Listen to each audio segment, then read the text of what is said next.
શિવ કોણ છે? મારા મતે શિવ વિશ્વના સર્જક છે, શિવ જ શ્રેષ્ઠ છે, નિરાકાર છે, નિર્વિકાર છે, ઓમકાર છે, સગુણ છે, નિર્ગુણ છે, સકલ છે, નિષ્કલ છે. ભગવાન શિવજીને વર્ણન કરવા માટે આ જગતમાં કોઈ શબ્દોનું તો નિર્માણ નથી થયું, પણ વિચારોનું પણ નિર્માણ નથી થયું. શિવ કેટલા આમ શાંત છે. ભગવાન શિવ જેટલા શાંત છે એટલા આ દુનિયામાં કોઈ દેવતા શાંત નથી. અને શિવજીના ભક્તોનું લક્ષણ જ એવું હોઈ શકે છે. મહાદેવનો ભક્ત હંમેશા શાંત હોય છે અને પ્રસન્ન હોય છે. તો શું ભોળાનાથ એટલા જ ભોળા છે કે જે વ્યક્તિ જે માંગે એને આપી દે છે? આ સમાજની અંદર એક વહેમ ફેલાયેલો છે કે ભગવાન શિવ સ્વયં ભોળા છે, મહાદેવજી ભોળા નથી. પણ ભોળાને ભલા લોકો છે એમનો ઈશ્વર છે. લોકો એવું સમજી બેઠા છે કે ભગવાન સ્વયં ભોળા છે, જે પોતાની ભ્રુકુટી માત્રથી જગતનું સર્જન કરી શકતા હોય, જગતનું સંચાલન કરી શકતા હોય, જગતની રક્ષા કરી શકતા હોય. એ ભોળા કેમ હોઈ શકે છે? જે આ જગતની અંદર ભોળા માણસો પણ છે અને ભલા માણસો પણ છે. એમનો ભગવાન છે, એમનો નાથ છે. તેથી ભગવાન મહાદેવને આપણે ભોળાનાથ કહીએ છીએ. ઓમ નમઃ શિવાય. આ ફૂલ વિડીયો જોવા માટે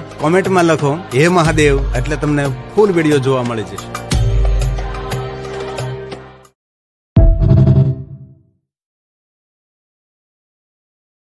Download ShareChat.